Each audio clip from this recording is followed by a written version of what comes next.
The next episode of The Commercial Break starts now.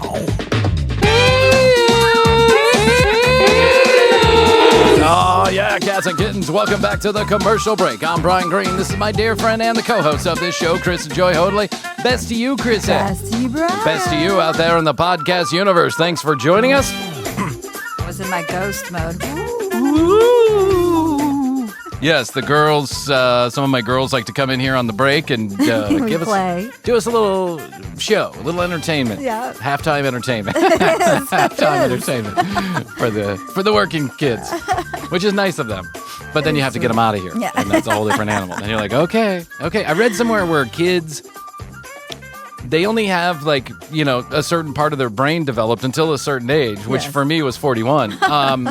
Therefore, someone said in a reel, if they only listen, so let's say they're only 25% developed at age 3 or 4. So if they only listen to you 25% of the time, consider that a victory, right? Because they're not going to remember. They don't really know. And another person said that they don't have the ability to choose to prioritize. So everything that they want is their top priority. They don't have the ability to shuffle that in their brain. Getting them to do anything, and there's a bunch of them. So getting them to do anything coordinated is a holy shit of a task. I mean, it really is. It takes a lot. It takes a lot. I'm surprised I'm not in a mental institution yet. Mental Health Awareness Month coming up. Mental Health Awareness Month in May, and for that, we will be doing the 12 hours called a baker's dozen of the commercial break on May 31st. That's a Saturday. Mark your calendars in coordination with Odyssey, our network partner, CTB, our booking agency, and Covert Creative, the PR firm that keeps us chugging along here. All those articles you see in People magazine, that's from Covert. Not us in there. With not us in there. All those other podcasts that are getting that PR, Covert Creative. Maybe we need to go to Coachella next year. Maybe. And by the way, Covert, they just started with us. Yeah. Yes, they're amazing. I don't want to make it sound like they're not doing anything because they are. Maybe we should go to Coachella next year. Maybe. Or, you know what I thought about too? I don't know if you saw this. We've got a new system of kind of, doing our content ideas and things that just pop up because there's so many things. I read so many things throughout the day, and I think that would be great to talk about, and it's hard to remember them all, so we're trying to figure out the best way to put them in something. But I did read this morning that Atlanta and Austin, Texas, are going to be rolling out the Waymos. The Uber self-driving cars. Oh, shit. And I thought it might be fun if we took a little trip in one. Yeah, sure. I want to die tomorrow. All these children don't need a father. Far. No, I'm not going to go far. I will go from here to the CVS, which is literally at the corner. They're not up here yet. It's just in downtown now. They're not going to the airport. Well, I also read that now the airport has spent $1 billion or whatever, to do what they did in Tokyo and some other places and at London Heathrow, which is car park. They have a parking problem at the Atlanta airport, world's busiest airport. They're constantly building new parking decks, and right now they're in the middle of a $11 billion renovation of the airport, adding additional terminals and additional gates because it's just busy. It's been around for 100 years. I know. I was reading about that. And Hartsfield and Jackson, they both, our mayors, really had the foresight to understand that if we wanted to become, we were the center of railroads for a while. Right, terminus. And if we wanted to hang on to that title of the place where the world came to trade, to travel, to connect, then we needed to be on board with flight, which they could foresee would become quickly the way that people would prefer to travel. And so they bought a bunch of land right down south, and they started a racetrack on it. Mm-hmm. And they started building runways that could handle military and the new jet engines that were coming in. They needed like a mile-long runway.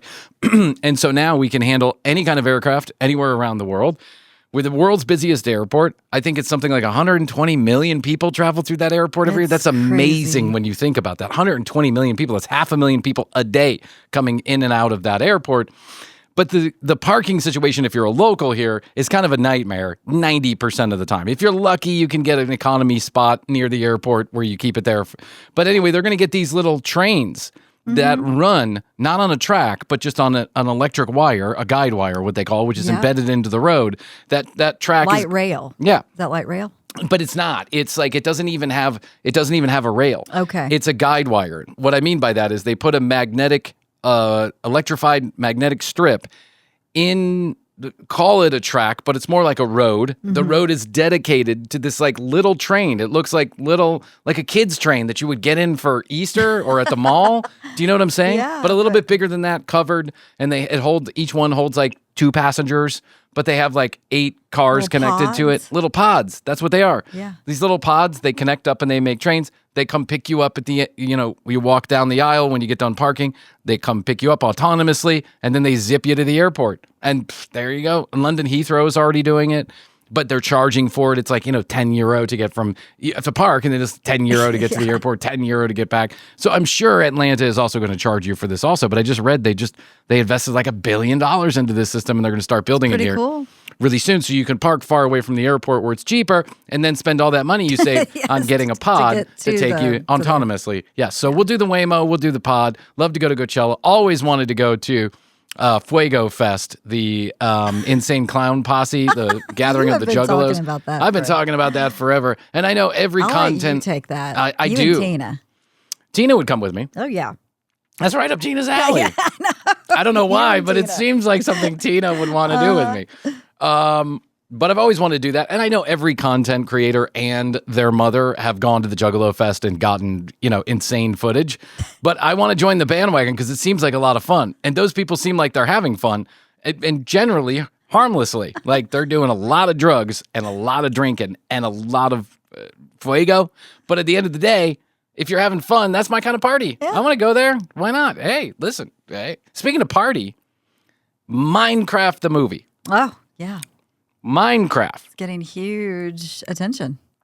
The game that was sold by a racist, sexist, the game was developed by a racist, sexist German developer, Dutch developer, whatever he was, many years ago, put online for free, basically, allows people to go in there and build their own worlds out of little blocks. Think of it like blocks. And they call it Minecraft because some people really enjoy taking their little axe on their little blockhead figure and mining, just digging as far as they can dig, going and going and going and building new worlds and finding and exploring. And other people build entire cities, entire planets out of these little blocks. Think of it as like an online Lego system, essentially.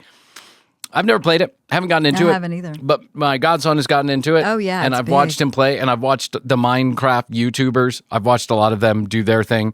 And it can be very interesting and entertaining, and sometimes not entertaining to watch somebody else play a video game like Minecraft. But no doubt it's a cultural zeitgeist. It has definitely hit a nerve with that, let's call it 8 to 28 now, age range, because it's been around long enough that the kids who were playing it back then are now in their mid-20s, late 20s. So Minecraft the movie with Jack Black, who's that big guy? That big handsome dude? With the long hair? Oh. Why is his name eluding me? Jason Momoa. Momoa, yeah. Jason Momoa and a couple of others. Yeah, I saw one of the actresses. Starred in this movie interpretation of Minecraft. Notably to mixed reviews by actual people who do this for a living, have said, video games are hard to interpret on movies. They always fail in some measure, maybe with the notable exception of Sonic or the Super Mario movie, the latest one. But this one did not get great reviews. However, reviews be damned by 8 to 10-year-olds because they don't give a shit. They get to go see a movie that they really enjoy because it's a game that they are so invested in. And now it's come to life in this fantastical way with personalities that are larger than life like Jack Black and Jason Momoa. No one, and I mean no one, God bless him, I love him dearly. Tenacious D will always be one of my favorite comedy bands it will be my favorite comedy band of all time.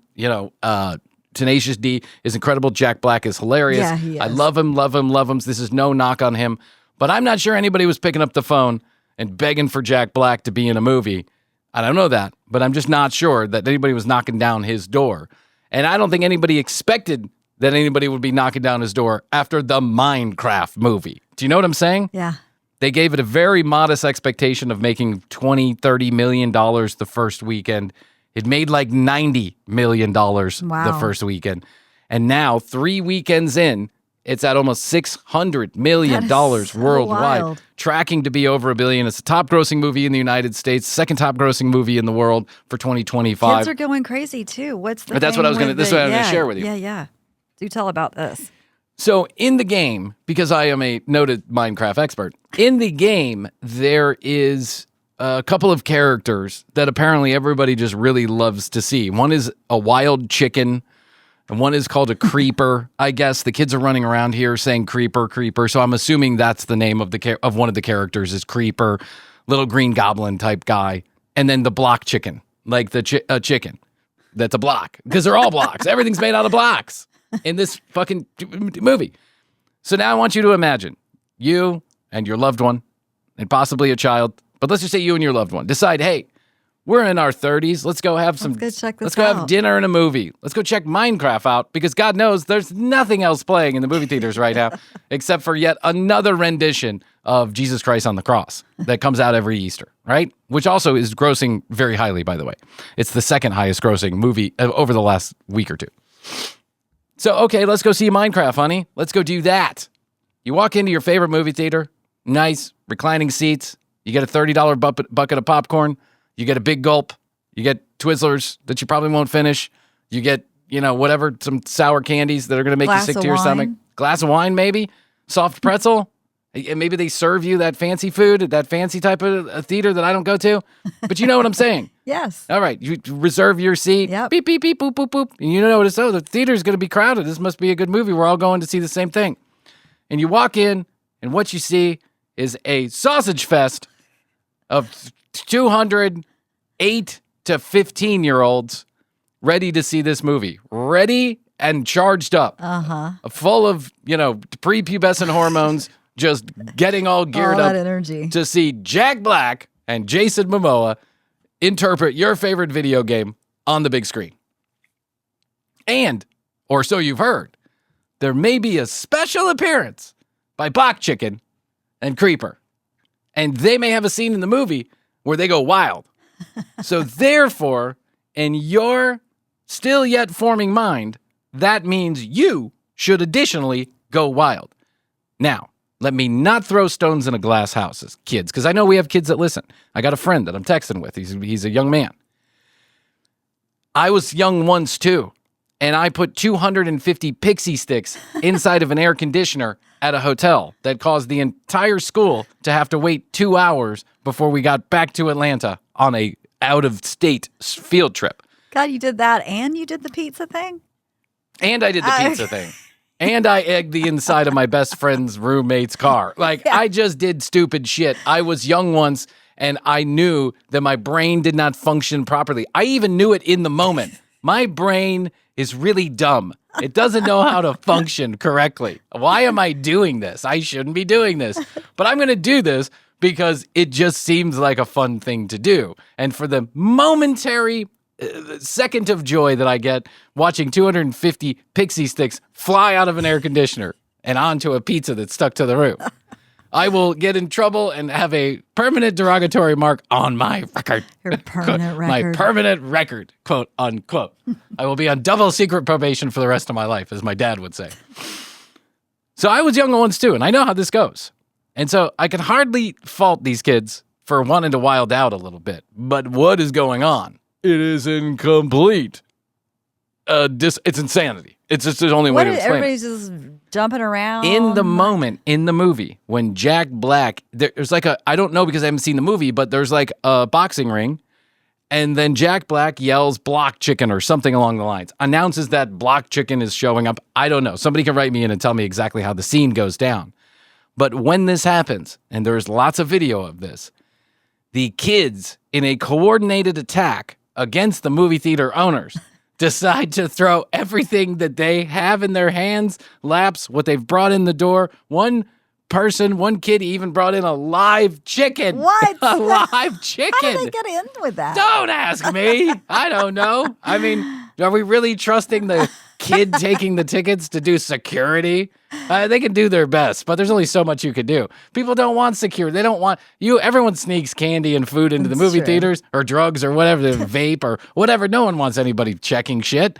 And so they don't. They just never do. But okay, everybody goes wild and they throw popcorn, drinks, they throw juices. They throw it all over the movie theater. And I mean, if you've seen some of these videos, it's like a movie theater that is packed. And all of a sudden, 90% of the movie theater just goes haywire. Popcorn everywhere. Fucking gummy bears on the ceiling. The sour candies at the screen. You know, orange Fuego everywhere. It's like a gathering of the Juggalos. Is what happens momentarily. Right. And it all happens on cue, on this particular cue. This has happened so much and to such destruction of movie theaters. Because you can imagine, if you get Coca-Cola just thrown on a leather seat or a pleather seat. It's a sticky mess. You got to spend hours cleaning it up. It just causes drama for everybody. And that doesn't even include the poor people who are just there to watch the movie. Now, I don't think anybody is just watching the movie now. I think that most people Word is out. Word is out.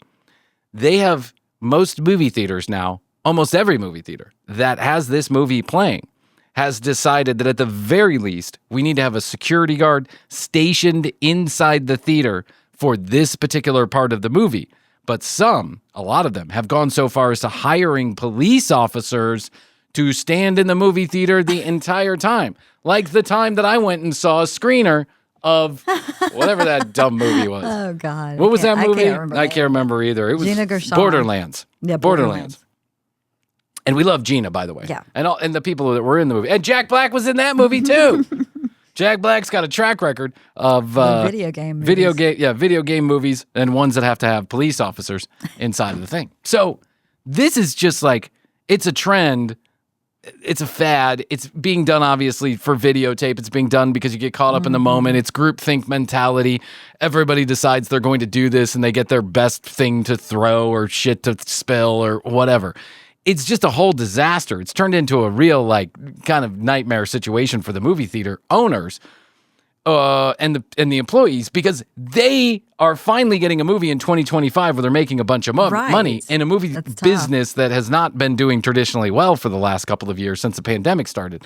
And now you've got this hit, runaway, unexpected, smash sensation, but you got to deal with this. So I have some advice for the movie theater owners. And then I have some advice for the kids going to see the movie. Uncle Bryan. Movie theater owners, here's my advice. Instead of regular sour gummies, dibbity-dabby gummies, inside of every child gets a free box of gummies, and those gummies have THC, sativa in them. Calm everybody down a little bit. Doesn't matter what their age is. Little sativa never hurt anybody. It's just one unforgettable movie for them. It saves you a little bit of drama. It's $5 per gummy. Everybody will be fine. Number one, advice for the kids going to see the movie. Well, kids, I say kids, you know who you are. For the kids going to see the movie, save that energy for getting laid later on in life. You're going to need it. It's a minefield out there, and you're going to need all of that hormonal energy for getting your rocks off and finding yourself a suitable mate down the line. Use that energy for good, not for bad. Chill out. Wait till the movie is over. Then go out into public and be a nuisance like every other teenager does. Don't be a nuisance in the movie theater. It's just not, you're going to ruin the movie theater you're going to need to go see movies in down the line. Ruin it for everybody. And it could go on your permanent record. Go out in public, wait until it's nighttime, sneak out of the house, go meet your favorite girl, go meet your favorite guy, steal your mom and dad's car, do shit like that. Do shit that just normal teenagers do that's still rambunctious and idiotic, but that it has a well-worn history of teenage behavior. Do you know what I'm saying? Yeah. Like TP a house. Egg your next door neighbor. Of course, that's probably terrorism now. I don't know. Who knows? I mean, she'll probably get arrested and sent to an El Salvadorian jail at this point. But do the regular teenage shit. Destroying a movie theater, I get it. Wild out. Jump and scream. Have fun. Dance. Do a little jig in the hallway. Dance. but don't dance. destroy it. Don't destroy the movie theater, because you're going to want to go see a movie in that movie theater a couple months from now. There's going to be another movie that everyone's going to get all excited about, Barbenheimer 2 or whatever the fuck. Someone's going to get excited about some movie. You're going to want to go see it. And then guess what? Your movie theater owner is going to go, I'm not letting you kids in anymore. I fucked it up last time. I'm not doing that anymore. And that's going to be disappointing for everybody. At least if you steal your mom and dad's car at age 14 to go see your new crush, then it's your dad. Yeah, he's got to keep you. He can't do anything about that. He's got to keep you. I was just thinking about like the kids watching it at home now, but the parents are going to be thinking twice about that. Yeah, then my kids are like, oh, you seen a Minecraft movie? I'm like, the fuck we are. No. It's not playing in our city. It's not playing in our universe. It's a April Fool's. There's no Minecraft movie. No, I'm afraid I'm gonna go revert back to a prepubescent teen and start throwing stuff. You'll get caught up. I still don't trust my own brain. I still don't know a piece doesn't work. No, I think destruction of other people's property in general is not like the coolest thing in the world. I have done it. I am sorry that I did it. I realize now the error of my ways. It took a couple years, but I saw the error of my ways. It's other people's property. They work hard for it. They're trying to give you a nice time. They're trying to give you a comfortable place to watch a movie that you like. Have fun, wild out, do a jig, go crazy, scream and yell. That's all. I think that's all well within the parameters of going to see a movie based on Minecraft. Do you know what I'm saying? No one's expecting you're just going to sit there like you're in a library and hang out. At the same time, destroying the movie theater, I don't know. To me, it just takes it a little bit too far. I understand it. I get it. I get the energy. I know where it's coming from. I've been there. But this fucking little man penis is trying to work all its hormones out. I understand. I get it.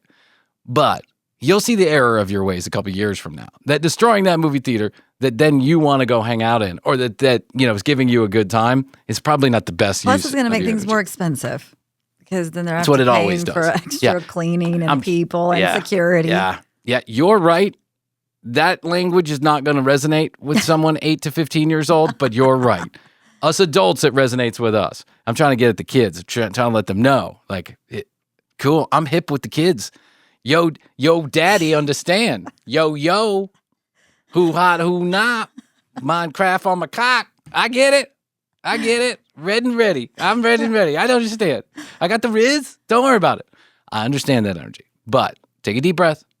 When the scene comes on, go crazy. But go crazy without destroying stuff. You can do it. I know you can.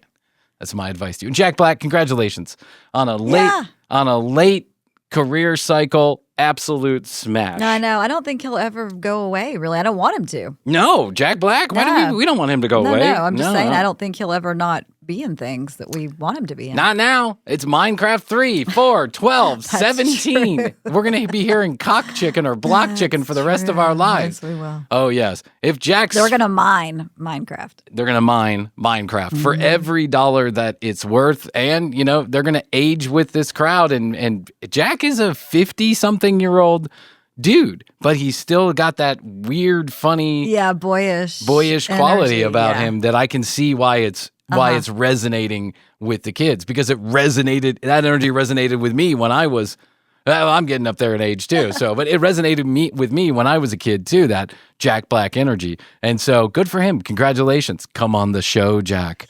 We want you on the show, Jack. Yes, we do. Tell us about block chicken.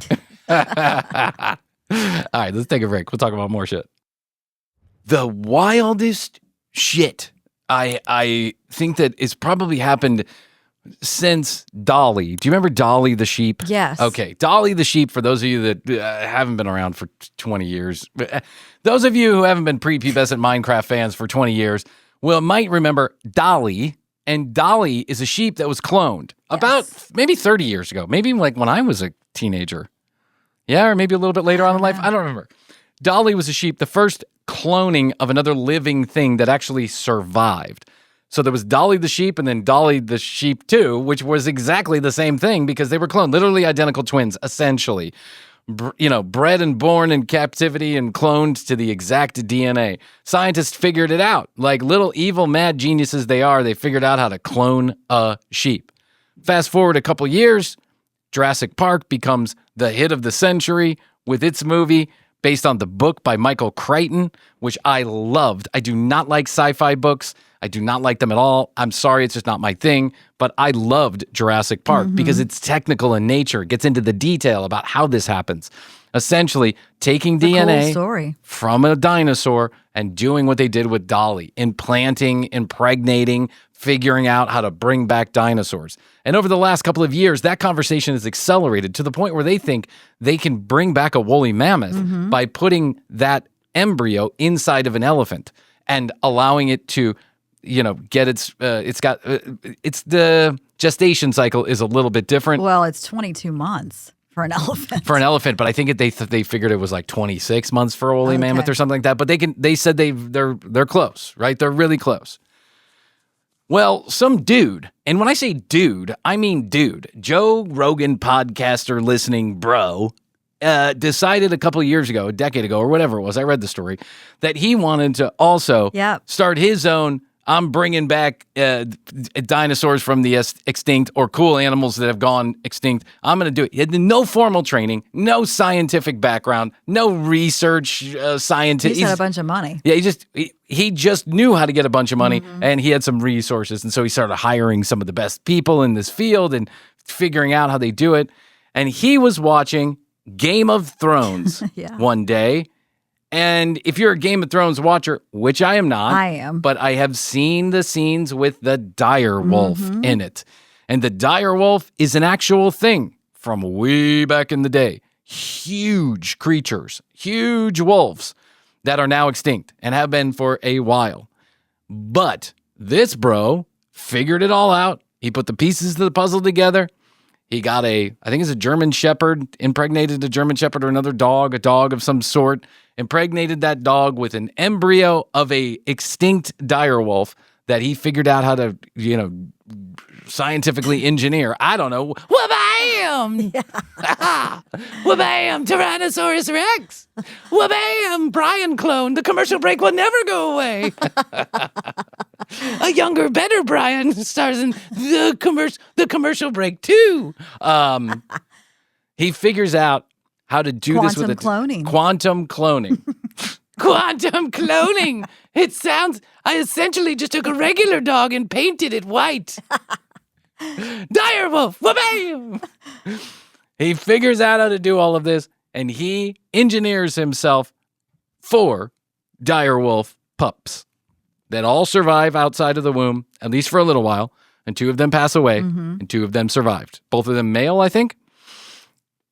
So there's going to be no breeding, essentially, of direwolves, at least not right now. And if they did breed, they would be sisters and brothers. So that'd be a little weird. I don't know how that works out. I think dogs do a lot of inbreeding anyway, but... Blue's parents do. Yeah, I'll talk about Blue in 1 second. I got an update on Blue. Oh, okay. My attitude has turned a little bit on Blue. Okay. I'll explain why. So the dire wolves are now back here on Earth and already very big. And they're only like 9 months old or something. And they're already like the size of a German Shepherd. I mean, they're big. Wow. Yeah. So this guy goes on Joe Rogan, announces to the world that this has happened. And now he's been sharing updates and pictures and all this other stuff. I've seen the story. And they're howling. And it's a little weird because dire wolves have not existed on this earth in thousands of years. They do not know what artificial light is for the most part. They do not know what traffic is. They do not know generally what the relationship is. Like dogs have this genetic code that's now been embedded into them that they are subservient to humans and that we coexist with each other and that they rely on us almost for everything, especially like the common house dog, right? Not a wolf out there. But even wolves to some degree may have some of that genetic code embedded into them too, depending on what pack they're in or whatever. You don't want to go pet one, but there are people who keep wolves. There are people who keep, mixed breed wolves and stuff like that. I actually had a friend when I was in high school, and she had a mixed breed wolf. Oh. And it was so big, and those teeth were so big. Sharp. That and it was like not the friendliest of dogs. Yeah. It was a little skittish. Part wolf. It was part wolf. It made me nervous every time I was around it. With good reason, I think. I think it's just like a good fear to have, right? It's healthy. Yeah, it's like I saw our friend Kathleen Madigan was feeding crocodiles and alligators down in some crocodile farm in Florida the other day, and she was like right next to them with a bunch of like raw meat, and she was throwing it in their mouths. And I thought to myself, I have a healthy respect for a perimeter around alligators and crocodiles. I know that they generally don't want to eat humans, but they have, and they might, and I don't want to take chances. I'm okay standing on the other side of the fence. That's cool with me. So these dire wolves are now back in action, not having any of that genetic code embedded into them. And what will become of this? Listen, as long as humans have been around, humans have been fucking with genetics. That's just a reality. The Egyptians were breeding corn and all kind of stuff to get the best corn, to get the best things. You know, this has been a knowledge that we have had and a curiosity we have had probably as long as we've been able to think that way using tools. But this seems to be like an advancement forward toward that Jurassic Park future that Michael Crichton so smartly told us was probably a dumb idea. I think Jurassic Park might be on its way. I don't think it's so much of a fantasy anymore. When I read the book, I was like, that is fascinating. Thank God it'll never happen. When I saw the movie, that is fascinating. Thank God it'll never happen. Now I'm like, they're breeding dire wolves and one step away from a woolly mammoth. It's going to happen. There's going to be some billionaire, I can guess which one, or one of two billionaires, who's going to decide on his or her private island that they are going to have some dinosaurs, some raptors or some... Isn't there a new Jurassic Park coming out this summer? Jurassic Park 14. We yet again couldn't figure out that breeding dinosaurs was a bad idea. We're back, baby. We're back. Fast and the Furious 12 and Jurassic Park 15. Those movies will go on forever. Why? I don't know. I like Jurassic Park 1. 2 was okay. When what's-his-name stepped in, okay, it was interesting. Whatever who's the new guy? I don't know. Who is the new guy? I don't remember his name. The guy that said, Guardians of the Galaxy and stuff like that. Oh, right. Yeah, you know what I'm talking about. Mm-hmm. But One of the Chris's? Yeah, Christopher Pratt. Chris Pratt, some of I watched the one that he was in. Okay, all right, I get it. But do I need a 13 and a 14? It's like Twisters. Okay, people will go see it because they're nostalgic about the first one. But is the story any different this time? How can it be? Is it just yet another conversation about the dangers of bringing back extinct animals? Yes, it is. And is it going to have Chris with his shirt off and Scarlett Johansson running in some, bubbly outfit from a raptor? Yes, it is. Why? Because it's formulaic. It's like Seven Little Johnstons. It's the same thing over and over and over again. Just, plug and play the new scenario or plot or whatever it is. So these dire wolves signal to me that we are yet a little bit closer to this becoming a reality, and we're actually within an earshot of it happening. I don't think it would be outrageous to believe that some dinosaurs, probably smaller ones, if you can find a host to impregnate with, some smaller dinosaurs. Maybe a crocodile. Well, crocodiles are already here, Krissy. No, but I'm saying impregnate a crocodile. Oh, okay. I thought, well, Krissy, I hate to burst your bubble on this one. Yeah, update. Kathleen Madigan's breeding them down in Florida. Yeah, maybe a crocodile. Reptilian. Birds, certain birds have certain, there's birds, I don't know, birds are connected somehow. Concords or something. Sharks. Yeah, snakes. I think there's ways that they can probably figure this out. I think it's more about getting the right nutrients and then the mothering or the nurturing that's needed afterwards. Like an elephant stays with their mother for the first 3 years of its life or something. So I'm sure a woolly mammoth is probably does the same thing.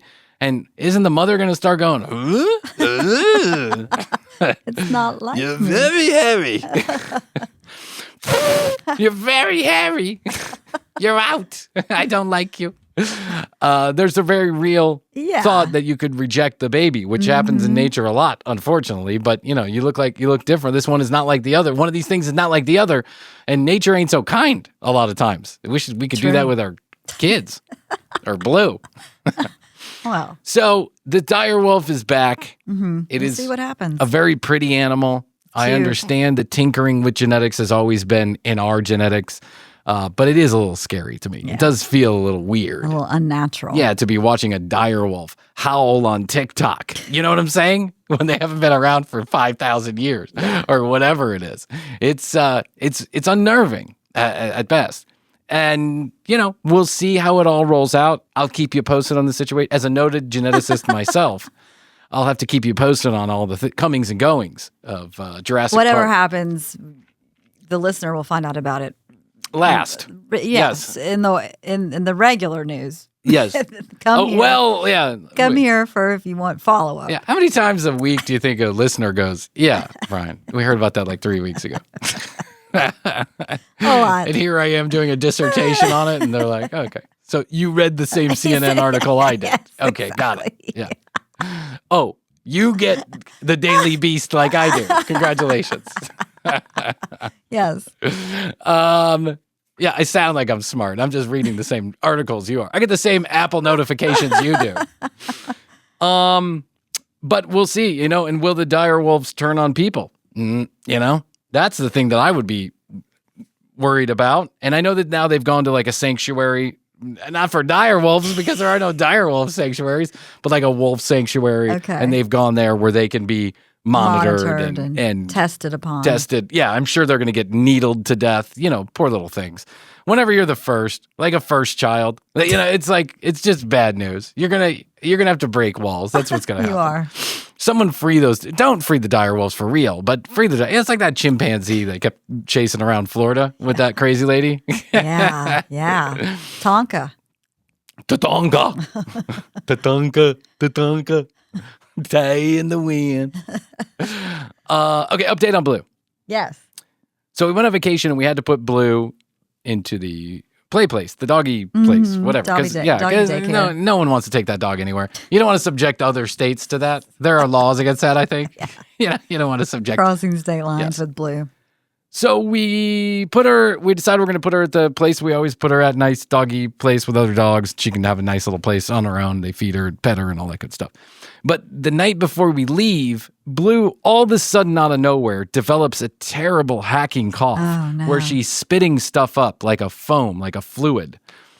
And at first I thought, oh, well, she's trying to clear something from her throat. And small dogs have a tendency to have what's called a collapsed trachea, especially if you put them on a leash. Their trachea can collapse. Essentially, you're pulling on their leash as they get older.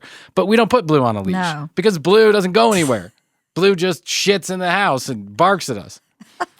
So there's no leash, there's no collar. We never have that kind of stuff on her. So, as I'm investigating on Chatty GPT what this could be, it says could be, that she's got something stuck in her throat and she's trying to spit it up. Maybe like a hairball type thing. Well, so this goes on for like 3 or 4 hours. It's really loud. It's really annoying. It's kind of waking up the children. They're getting irritated and fussing about. So I give Blue kind of a modified Heimlich maneuver. I grab her by her belly and I take my fist and I kind of jerk her, right? Yeah. And then I pound her on the chest a couple times. This is not an actual doggy Heimlich maneuver. This is Bryan pretending like he knows what he's doing. So don't do this to your own dog. But eventually, she spits out a lot of hair. And I'm like, well, hairball. There you go. Hairball. Where did she get that hair? And why is she eating hair? I don't know. But she's dumb. So, Yeah, because she doesn't shed. No, she doesn't shed at all. No, this was my wife's hair what this was. Yes. As a guy who's been cleaning up my wife's hair for as long as I've had a wife, I know. Astrid has a head of hair that is unbelievable. That is the jealousy of every woman on earth. Yes, she has amazing hair, but I think husbands out there know. Oh, yes. Yeah, Jeff one time was like, I don't see how you have any more hair left. I don't see how Astrid has any more hair left. I go in there every night and I clean up an entire ball of hair from the bathroom floor, from the drain, from whatever. You should see the inside of that drain. I clean it out every 3 months, that shower drain. It's amazing what comes out of it. Amazing. Amazingly disgusting and amazing. But anyway, that's just part of life with Astrid, and I love everything about her. So, and I love her hair. So anyway, so I'm like, how did that dog get that hair? Okay, whatever. But she calms down. But then a couple hours later, it starts back up. So this time I'm like, okay, I'm calling the emergency vet. Do I need to be concerned? The emergency vet says, listen, Could be a couple of things that aren't good. Could be just she's got kennel cough. Could be that she's got just a weird kennel cough before she went to the kennel. Before she went to the kennel. Mm-hmm. Yeah, but kennel cough, that can be carried, I think, by humans as like carriers. We don't have it. But also there's a million different reasons. Yeah. Who fucking knows with that dog? She's out there eating bird shit. I don't know. She got bird flu, chicken flu, dog flu, block chicken. I'm not sure. Well, I don't know. She was out there eating a dead animal one time. She was, and she does that often because that's what I guess Yorkies do. They eat small dead rodents that have been sitting there for a month. It's gross. Yeah, that's why I don't like that dog licking me. I'm like, especially not if she's been outside. So, okay, we get it. I'm like, and the lady at the emergency vet, it's like midnight. She's like, it's on the fence here. You can monitor, you can bring her in, we can run some tests, we can see what happens.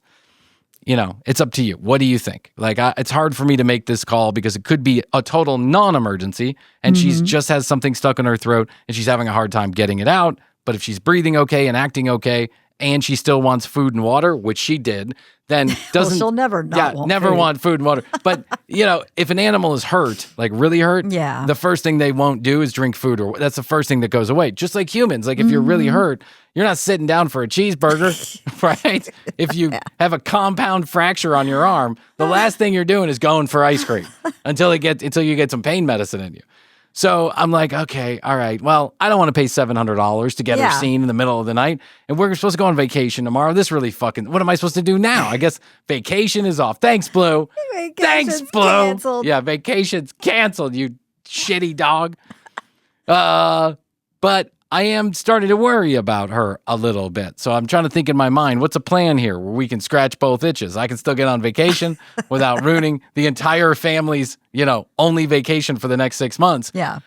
And make sure that Blue is taken care of in a way. And so I'll tell you what happened, and then I'll tell you what happened while that happened. After this. You're getting good at this, Krissy. I could tell. 750 episodes in, she's catching on, kids. Look out. Krissy will be running the board in no time. All right, we'll be back.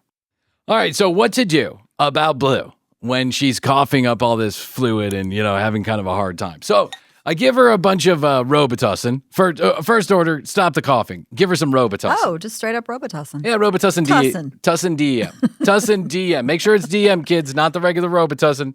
Not the kind with, I don't know, check it out. Do your own homework. I'm not a vet and I don't want your dog to die. But I give her some Robitussin and lo and behold, calms her down. She goes to sleep. Great. If she's fine in the morning, no muss, no fuss. We just had a little incident. We'll move on. If she's not fine in the morning, I'll call the vet, who I know will keep her if she's not feeling well. They'll keep her at the place. It's not the best situation because it's a vet and you're just being kept in a crate, essentially. But whatever. You got a vacation to get to. I got a vacation to get to. Fuck Blue. Alabama is calling. Yeah, I got to get a vacation from Blue. That's why I need the vacation. I can't then be stuck here because of Blue. So I wake up in the morning, she's coughing again. And I'm like, okay, all right, call the vet. Yes, we'll take her. Bring her in. Okay. The vet says, hey, listen, while she's here, we'll check her out. We'll give her some Robitussin if she needs it. We'll figure things out. Okay. I get a phone call a couple days later from the doctor who says, listen, we've been While you're at the beach? Oh, at the beach. Sorry, while she's at the doctor. And I get a call from the doctor while I'm at the beach. And the vet says, listen, we've been keeping an eye on her and we don't hear the cough. So I don't know, there's not much we can do if we can't identify what the cough is. Yeah. But I'm going to do a full examination and I'll let you know if I find anything out. Okay, sounds good. Don't hear back. Pick her up yesterday. No news is good news. No news is no news as far as I'm concerned. No news means I get to enjoy my vacation. Exactly. Yeah. And I do think about Blue. Like, I got some notifications that there were bad thunderstorms in the area. Right. While we were gone, and I know that she does not like that. Like most dogs don't like that. And it's the middle of the night, and there's no one at the vet. And I was thinking about her. Yeah, I know. You've got a soft spot. But not that much. You know what I'm saying? Like, I thought about her, and then... the thought blew away. And then I turned my... to the ocean. My nighttime Netflix back on and decided, well... What can I do? Or the pit, which I've caught up on, by the way. Okay. No. I am not finished with the pit. No, we're only 6 in. I think I'm 6 in. It's really also. Good. Man, is it good. It is. It's a television show that I think people who like good television are watching.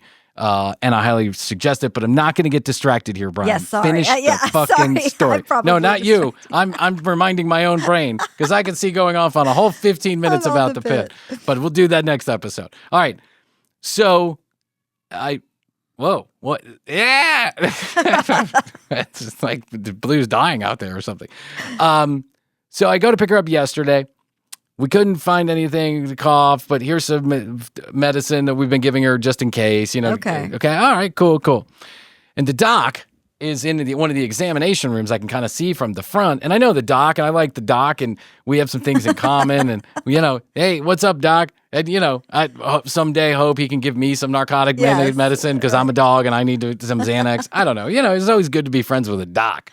If you ever get shot in some like shady backstreet dealing, you need to call the vet. You can't go to the real doctor because they have to report you, but go to the vet. At least that's what they do in the movies. They do. Yes, they do. It's just like a dog, doc. Sew me up. So hey, man, he'd been dealing with some health issues. How you feeling? Yeah, I'm good. Probably, yeah, okay. He says, I'm gonna call you tomorrow. Oh, okay. About Blue. Oh, okay. What's going on? She's got a leaking heart valve. Oh. And I'm like, what? And he goes, yeah, there's a murmur in there. It's consistent. It's a leaking heart valve. I'm almost sure of it without doing a full scan. I'm almost sure of it. I've been doing this for a long time. And these dogs have a tendency to get these when they get older. And I'll call you and we'll figure out what to do about it. And I'm like, oh, shit. A leaking heart? That doesn't sound good. Does not sound good. To me, that sounds like congenitive heart failure, which is what humans get sometimes when they get older. That's just what my neighbor across the street passed away from. By the way, carpet trunk squash lady passed away of congenitive heart failure after I picked her up off the ground. I think I told that story. Yeah. She passed away just a couple of days after that whole incident happened. So I was over there talking to the widow a couple of days ago with my neighbor, and that was a tough conversation. God, yeah. They've been married for 58 years. My heart goes 58 years. And now he's alone. Hadn't been alone in 58 years, and now he's alone. I can't imagine. He's like, sometimes I really wish she would stop talking, but now I wish I could hear her voice one more time. It's like, I didn't come over here to get all depressed. You need a dog? You want a dog? Well, you need a new companion. You need a new companion? I got one for you. So I thought to myself, oh, shit. Well, that sucks, And so then I asked ChatGPT what it means. It could be a relatively benign condition. In any case, it's not good. Yeah. But it could be a relatively benign condition that takes a very long time to play itself out. Meaning it. In her case, it will. In her case, she'll be 72 years old. Yes. I'll be doing the 6,000th episode of the commercial break, and she'll still be barking in the background. But it could be something much more serious that brings on a much quicker result, which is always death, right? And so just last night, I just laid down with her, and I was like, hey, you little dog, you little fucker. You little shithead. It drives me crazy, stressing me out to no end 90% of the time. I do love you. You know that, right? You do. I do love you, and I don't want you to go anywhere. But if you have to, let it be quick and painless. That's all I got to say. Let it be quick and let it be painless. That's all I got to say. I don't want to see her suffer. That's all. That's all I care about. And then the kids, and then, and then you got to figure out how to explain to them that the dog's not coming home. I mean, we already did this once with one dog, but they were much younger at that time. They were. And so it was a pretty easy conversation to have. He's not coming back because he's dead. They don't understand what dead means. But you can have a conversation. You can kind of have a conversation and figure it out. Now I think they're much more emotionally attached because they've been with the dog for a long time. Since babies. Yeah, that's right. I can hear All them their running up and lives. down the hallway with Blue right now. Yeah. Yeah, all their lives. Blue's been there. So it's a sad update about Blue. We all go. She's 9 years old. She's going on 10 years old. So she's not the youngest dog. I thought maybe we'd get another 4 or 5 years out of her because she's a Yorkie. She's small. The small dogs live longer. That's just the way that it is. That's the math calculation that they do when they look at average lifespan of a dog. The smaller they are, the longer they live. Mm-hmm. And she's been relatively healthy. I mean, she has 2 new hips, but besides that, she's been relatively healthy. That's also something that happens to smaller dogs. And so we've had kind of a string of luck with her, where with Nico, he was all kinds of a mess. How old was Nico? Nico was like 12 or 13 years old. But I mean, one leg fell off, and then an eyeball popped out, and then his teeth were gone, and then his nose wasn't like closed up on itself. I don't know. He had one eye was shut. I don't know. He was not doing so hot at the end there. I don't want to see Blue go that way. I hope that, I don't wish for a quick death, but I hope that it is painless. And has the doctor called you? Probably call while we're here doing this stupid show. So, more important things to do with life. But, again, I love Blue. I just love her. And last night when I was laying here with her, it just made me think about all the times that we did have. I'm sorry. Picturing like a montage. Really? I'm serious. Blue. Yeah. In the studio. I was telling her, I'm like, she was like laying right there, and I was, leaning down talking to her. And I was like, remember when I brought you home in my little arms? Yeah. Remember that time you barked? That other time you barked? Remember that third and fourth time you barked? Remember that 3 days when I brought you home and you didn't bark? And I thought, wow, I got a quiet dog. It was a great dog. It was a great dog. Remember that time I warned your mother that getting a Yorkie certainly meant we were going to have a noisy existence? Because I did. I said it to her. I said, they're known to be noisy dogs. And Astrid said, yeah, but it's so cute. It is. They're so cute. She is cute. There is no doubt about that. So say your, meditate, say your prayers, give your blessings, good vibes, good energy, to whatever. That whatever happens comes to a quick and natural conclusion. Yeah. And that Blue may, rise from the dead to haunt me again. I know what's going to happen as soon as that dog goes. It's going to be a constant pressure to get the next one. And I am staying my ground on this one. I'm going to be like, now I know why my dad did this. When we had 2 dogs in our life. The first one was a Cocker Spaniel, and it lasted for about 2 weeks, and the dog was gone. Yeah. I don't know why. I know what I was told. I don't know what the real reason was. It had some health problems, apparently. But we pressured my dad forever and ever and ever. And my dad stood firm. He was like, no. I'm going to take care of it. I'm going to have to feed it. I'm going to have to clean it. I'm going to have to take it to the vet. You're going to have to do nothing except for pet it. And that's not going to be fair to me. And it's not going to be fun for the dog. And you know what? He was right. But we ended up loving that dog, Jordan. We ended up loving Jordan. But then after Jordan went, my dad has never even entertained the idea of getting another dog. Now, at his age, I'm not sure you would, but... Oh, my God. You grew up in a very different house. My mom was the one who was always getting new dogs, new cats, new everything. I mean, we'd come home from school. There'd be 4 new animals there. My dad was always getting surprised.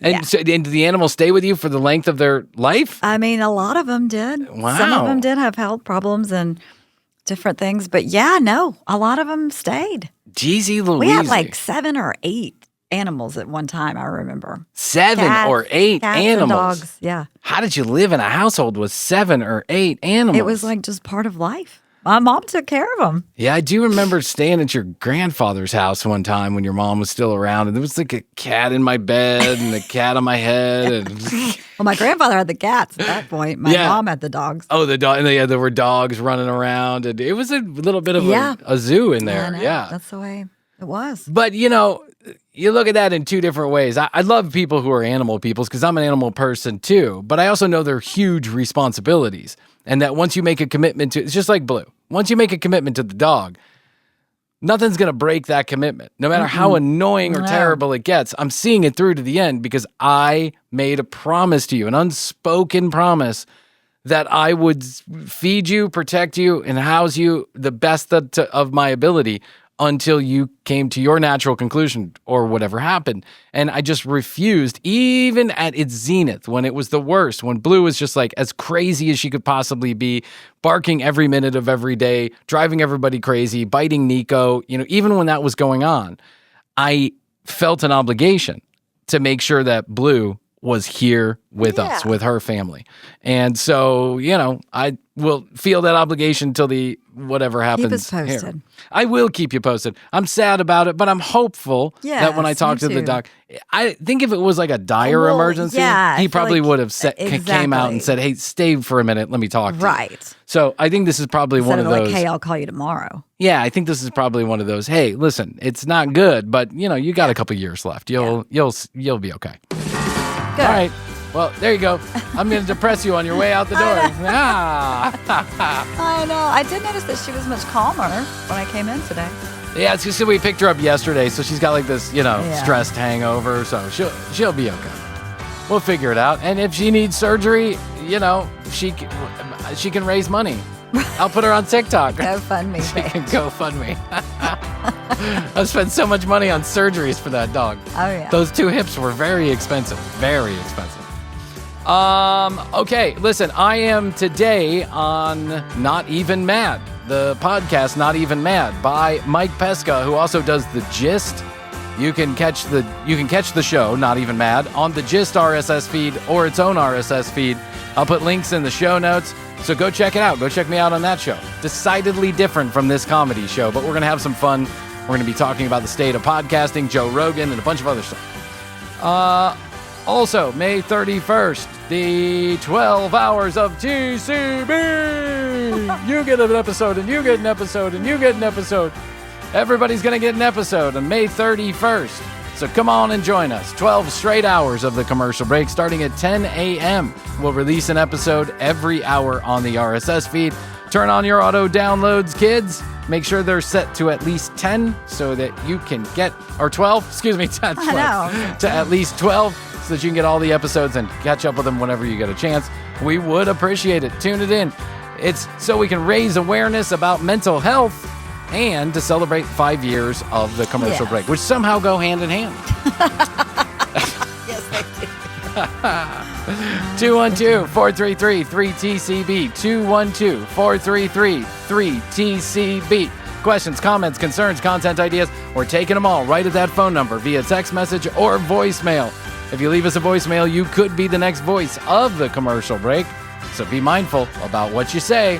At The Commercial Break on Instagram, TCB Podcast on TikTok, and YouTube.com/The Commercial Break for all the episodes on video the same day they air here on the audio. And TCBpodcast.com, your free sticker, all the audio and video. It's all right there in one location, TCBpodcast.com. Okay, Krissy, that's all I can do for now. I think so. But I'll tell you that I love you. I love you. I'll say best to you. Best to you. And best to you out there in the podcast universe. Until next time, Krissy and I will say, we do say, and we must say, goodbye.